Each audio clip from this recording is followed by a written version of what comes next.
Bonjour et bienvenue à la critique exigeante pour un nouveau segment à la Défense 2. Un peu particulier parce que d'une part, je parle d'un jeu vidéo, mais de l'autre part parce que généralement un segment à la Défense 2, c'est pour défendre une œuvre qui est un peu malmenée dans l'opinion populaire. Mais ici, c'est pas tant ce pourquoi je le défends, donc je vais parler de le jeu vidéo auquel j'ai probablement le plus joué, Heroes of the Storm, qui était, si certains ne savent pas, la tentative de Blizzard à l'époque de s'incruster dans le secteur du MOBA. Donc Heroes of the Storm, c'est un jeu qui regroupe les différents univers, Overwatch, Blizzard, StarCraft et Diablo. C'est un MOBA assez comme les MOBA que vous connaissez. Le seul enjeu, c'est que bon, ça faisait déjà 2 ans que c'était relativement clair, mais il y a quand même un petit bout de temps déjà, mais j'en parle jusque maintenant. Blizzard a officialisé l'arrêt de développement du jeu, c'est-à-dire qu'ils vont juste le maintenir en vie, mais on n'a pas à s'attendre à du contenu additionnel à ce niveau-là. Et je trouve ça très dommage, et c'est là que je me porte à la défense du fait que faut continuer ce jeu-là, parce que Heroes of the Storm, je trouvais que c'était l'un des, sinon le meilleur MOBA présent sur le marché, et donc que le meilleur tombe, c'est vraiment très regrettable. Donc, pour égayer ma position et aussi vous dire d'où je viens, j'ai quand même essayé quelques autres MOBA, jamais autant que Heroes of the Storm. Donc, j'ai un petit peu joué à Dota 2, Arena of Valor, un petit peu à Smite, un peu plus à Pokémon Unite, et bien évidemment Heroes of the Storm. Donc, je parle quand même avec une légère connaissance de cause, mais j'ai jamais touché à League of Legends, mais on m'a dit que c'était très similaire à Dota 2, donc... Et c'est sûr que d'autres MOBA, mais je pense que c'est quand même parmi pas mal les plus majeurs dans le domaine. Donc, d'emblée de jeu, un avantage que Heroes of the Storm a sur ses concurrents, c'est qu'un MOBA, c'est... Disons que c'est pas pour les nouveaux joueurs, honnêtement. Ça demande beaucoup de temps.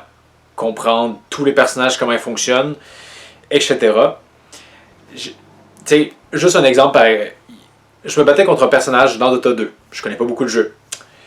Je pense qu'ils sont 2 contre moi, je tente de fuir, mais l'autre a lancé son ultime. Je sais pas ce que ça fait, mais je m'éloigne et je décède. Dans le fond, l'ultime faisait en sorte que si tu bouges, tu prends du dégât. Donc forcément, j'ai couru à ma perte, mais je savais pas c'était quoi le pouvoir du héros. Donc faut vraiment, quand on joue, connaître le jeu de fond en comble, sinon on se fait avoir un peu aisément. Et Heroes of the Storm, son avantage, c'est que, justement, les personnages sont d'un univers connu. Donc, pas forcément de tous. Je connais pas beaucoup les personnages de Warcraft, mais je suis quand même assez familier avec les 3 autres univers, StarCraft, Diablo, dans une moindre mesure Overwatch, mais bon, ça va quand même.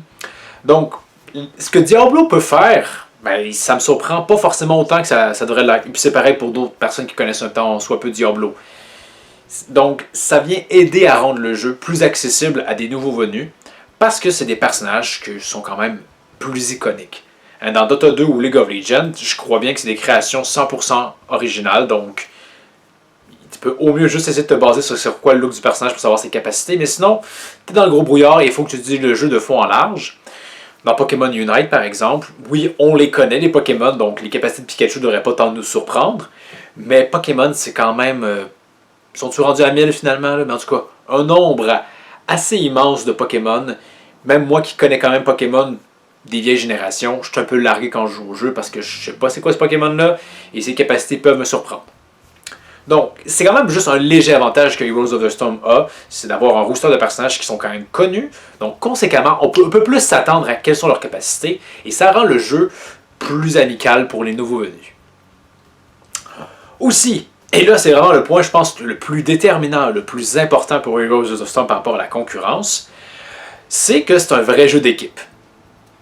Dans les autres jeux, Pokémon Unite dans une moindre mesure, mais ça peut quand même être un peu ça, le niveau est individuel. Donc, tu peux, à la limite, être vraiment la pire des merdes, te faire tuer sur tuer, tant aussi longtemps que tu as un collègue de travail qui est 4 niveaux au-dessus de tout le monde dans tout le jeu, mais il va réussir à gagner du 1v5 et vous gagnez la partie. En fait, dans Dota 2 et même League of Legends, si je dis pas de bêtises, il y a ce principe, généralement, vous le savez, il y a 3 lignes pour aller que les minions passent et qu'on va se friter dessus. La ligne du milieu, généralement, c'est celle pour le carry. C'est dans son titre. Grosso modo, il veut l'XP pour lui tout seul pour avoir le plus haut niveau, puis éventuellement, justement, défoncer des gueules. Les autres joueurs peuvent être utiles, c'est sûr, mais généralement vont plus servir de chair à canon ou stunner l'autre pour que le carry puisse faire la job. Ça m'est déjà arrivé dans Dota 2 que justement, j'ai l'impression de me dire waouh, j'ai pas le plaisir à jouer, je fais juste mourir comme une sale merde. Mais c'était correct parce que une personne avec qui je jouais raflait tout. Ça fait que c'est pas tant un jeu d'équipe, je trouve, tant que ça. Surtout que justement, vu que l'expérience n'est pas partagée, ben on se bat pour tuer ces foutues créatures comme ah non, il l'a tué à ma place, donc c'est lui qui a l'expérience ou l'argent en lien. Finalement, c'est même pas. On est en compétition l'un contre l'autre pour avoir le plus haut niveau contre une autre équipe. C'est un peu paradoxal. Dans Heroes of the Storm, c'est un système plus communiste, dans le sens où l'XP est global. Donc, si ton équipe est niveau 17, ben, tout le monde, toute l'équipe est niveau 17. C'est vraiment un travail d'équipe. C'est sûr qu'il y a quand même des quêtes qui parfois peuvent dire « Hey, tue pas ces minions-là, j'ai besoin de les tuer ». Donc, il peut y avoir un petit peu des frictions, mais c'est pas inhérent à la nature même du jeu. Donc, vraiment, on travaille de pair pour accumuler l'XP, etc. Et il y a moins ces situations-là. Ça arrive presque jamais, je pense, dans Heroes of the Storm, qu'un joueur est capable de foutre la raclée à 5 autres. C'est à peu près pas possible, même s'il y a une différence de niveau. Donc, vraiment, ça favorise les combats d'équipe, et il y en a, et on peut arriver à l'autre point quand même aussi assez important qui distingue les Heroes of the Storm des autres MOBA. Généralement, les autres MOBA ont une carte, parfois peut-être un peu plus, mais sans grande modification. D'ailleurs, je pense bien que c'est Heroes of the Storm qui avait mis un peu de pression à l'époque pour que les autres MOBA essaient d'avoir juste autre chose qu'une simple carte. Donc, Heroes of the Storm, si je ne me trompe pas, je pense que c'est jusqu'à 11 cartes différentes. Chacune des cartes présente aussi un objectif différent, un objectif pour lequel les équipes vont se battre ensemble. L'objectif leur conférer un avantage, comme le contrôle d'un robot pour détruire les bâtisses adverses, tuer des petits démons pour réussir à gagner les faveurs d'un démon d'une faille temporelle. Ce genre de choses, chaque carte a des objectifs différents, bien que certains se ressemblent, on s'entend, c'est pas radicalement différent de l'un à l'autre, mais quand même suffisamment pour renouveler un tant soit peu l'expérience de jeu, faisant qu'une session d'un soir, par exemple, ben globalement, hein, si on joue 8 parties, il y a des bonnes chances qu'on avait 8 cartes différentes, donc c'est toujours un petit peu différent. C'est sûr que ça fait en sorte que certaines cartes sont peut-être moins agréables que d'autres, mais entre ce problème-là et de juste jouer sur la même carte tout le temps, je prends clairement le premier, c'est beaucoup plus agréable. Surtout que les objectifs, justement, cassent le rythme. C'est pas juste comme on est dans nos lanes puis on fait nos affaires. Ça force à faire des teamfights, des combats d'équipe, et c'est tout à l'honneur du jeu.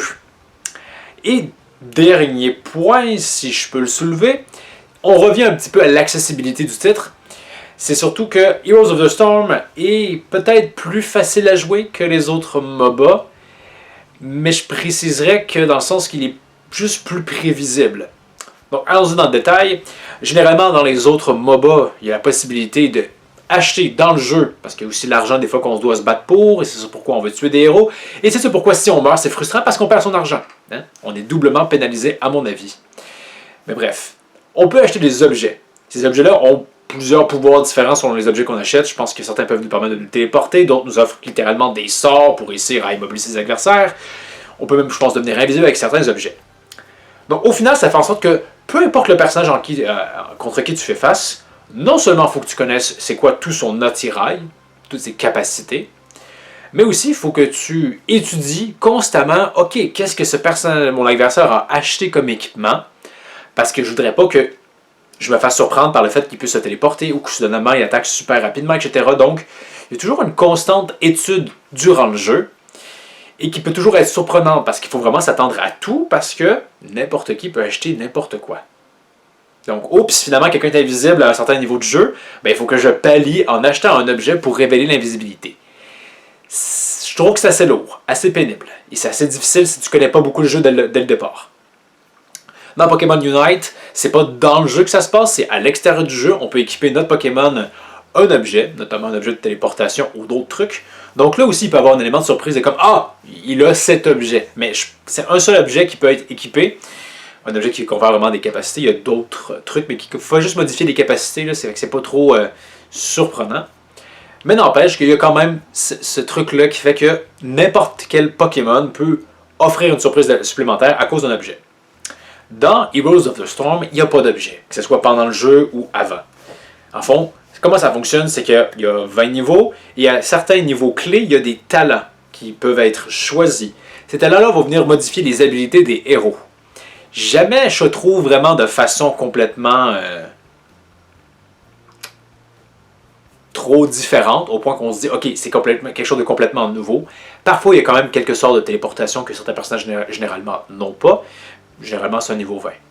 Mais je trouve quand même que ça limite les choses. On se dit que si on étudie quand même bien le jeu, Vala peut juste faire cet éventail de possibilités, alors que j'ai l'impression que dans les d'autres MOBA, c'est beaucoup plus large, et pour tous les autres personnages. Donc, on a moins de chances d'être surpris de dire qu'est-ce qui se passe. Non. Si par exemple une partie commence et qu'aucun personnage possède des capacités de camouflage, globalement, il n'y aura rien de ça durant la partie. Il y a quelques personnages qui peuvent débloquer des talents allant dans ce sens-là, mais généralement, ça se compte sur les doigts d'une main, donc c'est quand même gérable. Parce que, je le redis, là, un MOBA, quand tu ne connais pas cet univers-là, c'est frustrant. Le temps à investir pour finalement réussir à connaître tous les héros et minimiser les surprises doit être excessivement long. Parlons de mon expérience. Heroes of the Storm, j'avais l'avantage d'y jouer depuis sa bêta. Donc, au début, il y avait quand même un certain lot de personnages, mais j'ai fini par m'y habituer. Mais ils sont rendus, je pense, à au-dessus de 60 personnages, peut-être 80 même. Donc, débarquer là-dedans, ça va pas être facile. Mais imaginez-vous Dota 2 que je débarque et le jeu est déjà quand même bien fourni. J'ai dû rejouer au moins 25 parties, mais le jeu avait encore tant de mystères pour moi. Pareil pour Arena of Valor. Pareil aussi pour Pokémon Unite dans une certaine mesure. J'ai joué dès sa sortie, mais maintenant que j'y rejouerais, il y a probablement 6, 7, 8 Pokémon différents qui sont sortis. Jouer au jeu sans prendre connaissance de qui ils sont et qu'est-ce qu'ils peuvent faire, c'est vouloir se faire mal à un moment donné. Juste comme, je comprends pas comment il marche, donc comment est-ce que je peux l'affronter? Donc, un MOBA, c'est très exigeant en termes de temps. C'est presque plus dur qu'étudier un cours. Et je trouve que Heroes of the Storm, somme toute, a rendu le MOBA plus accessible et beaucoup plus fun. Et dernier véritable point, si on peut en parler, et ça doit aussi, je pense, bien influencer les autres MOBA, c'est que généralement, les autres MOBA avaient des parties étaient très longues. Pokémon Unite a fait beaucoup plus court, mais c'est sorti justement après Heroes of the Storm. Parce que Heroes of the Storm, justement, en moyenne, une partie c'était 20 minutes.